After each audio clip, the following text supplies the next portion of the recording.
Hi welcome to రేషునగి official. ఈరోజైతే మేము డ్రై ఫ్రూట్స్ లడ్డు చేసాం. ఎంత క్వాంటిటీ తీసుకున్నాం, ఎలా చేసాం అనేది అయితే చూడండి. 200 గ్రామ్స్ బాదం పప్పు, 100 గ్రామ్స్ జీడిపప్పు, 50 గ్రామ్స్ పిస్తా, 50 grams water melon seeds, 50 grams sunflower seeds, 50 grams pumpkin seeds.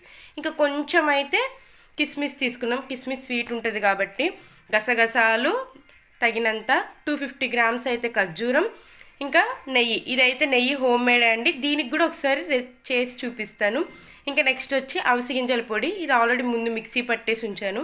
ఒక బాండీ అయితే తీసుకొని దాంట్లో తగినంత నెయ్యి. మేము నెయ్యి క్వాంటిటీ ఎక్కువే తింటాం, అంటే మాకు ఇష్టమే కాబట్టి కొంచెం నెయ్యి క్వాంటిటీ ఎక్కువే వేసుకున్నాము.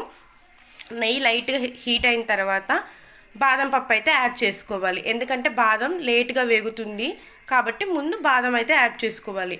హై ఫ్లేమ్లో కాదు, మీడియం ఫ్లేమ్లోనే ఇవంతా ఫ్రై చేసుకోవాలి. ఎందుకంటే ఫాస్ట్గా హీట్ అయిపోతే కలర్ థిక్ కలర్ అయిపోద్ది, మాడిపోయే అవకాశం కూడా ఉంటుంది కాబట్టి మీడియం ఫ్లేమ్లో వేయించుకోవాలి. బాదం లైట్ బ్రౌన్ కలర్ వచ్చిన తర్వాత స్టెప్ బై స్టెప్ నెక్స్ట్ వేసుకుంటూ ఉండాలి. జీడిపప్పు, ఇప్పుడైతే కొంచెం జీడిపప్పు వేసుకొని మొత్తం మీడియం ఫ్లేమ్లోనే వేయించుకోవాలి మనం. జీడిపప్పు కూడా వేసి మంచిగా దోరగా వేయించుకున్న తర్వాత సన్ఫ్లవర్ సీడ్స్, ఇంకా అలానే pumpkin seeds, water melon seeds, ఇవి 3 కూడా వేసుకొని వేయించుకోవాలి. ఇవైతే మేము డ్రై ఫ్రూట్స్ లడ్డు ఎందుకు చేస్తున్నామంటే డైలీ ఒక లడ్డు తినడం వల్ల ఇప్పుడు అందరికీ ప్రోటీన్ అట్లా ఇలాంటి లోపాలు వస్తున్నాయి కదా. డయాబెటిక్స్ కూడా చాలా మంచిది ఇది. ఇంక ఇంట్లో మా నాన్నమ్మ వాళ్ళు అమ్మమ్మ వాళ్ళు ఉంటారు కాబట్టి వాళ్ళ కోసం అయితే చేయడం. ఇంకా కొంచెం అయితే పిస్తా వేసుకున్నాం, అలానే కిస్మిస్ కూడా వేసుకొని లైట్గా వేయించుకోవాలి. ఇంకా వాళ్ళకి ఎంతో ఇష్టంగా స్వీట్ తినాలనే క్రేవింగ్ వాళ్ళకి ఉంటుంది కాబట్టి ఇలా రోజు ఒకటి ఇస్తే కొంచెం స్వీట్ క్రేవింగ్ కూడా తగ్గిద్ది. సో అందుకే వాళ్ళ కోసం ప్రిపేర్ చేస్తున్నాం. ఇంకా లాస్ట్ దించే ముందైతే గసగసాలు యాడ్ చేసుకున్నాము.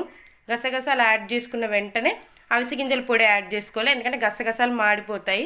లైట్ మీడియం ఫ్లేమ్లోనే అన్నీ వేయించుకోవాలండి. అంటే రిపీట్ చేస్తున్నాం, మళ్ళీ ఫ్లేమ్ పెంచుకుండకూడదు. అవిసె గింజల పొడి కూడా యాడ్ చేసుకున్న తర్వాత ఒక ఫ్యూ సెకండ్స్ ఉంచేసి వేరే ప్లేట్లోకి తీసేసుకుందాం. ఎందుకంటే ఈ బాండి మళ్ళీ యూజ్ అవుతుంది కాబట్టి. అట్లా వేరే ప్లేట్లోకి తీసేసుకున్న తర్వాత మళ్ళీ కొంచెం నెయ్యి అయితే వేసుకోవాలి.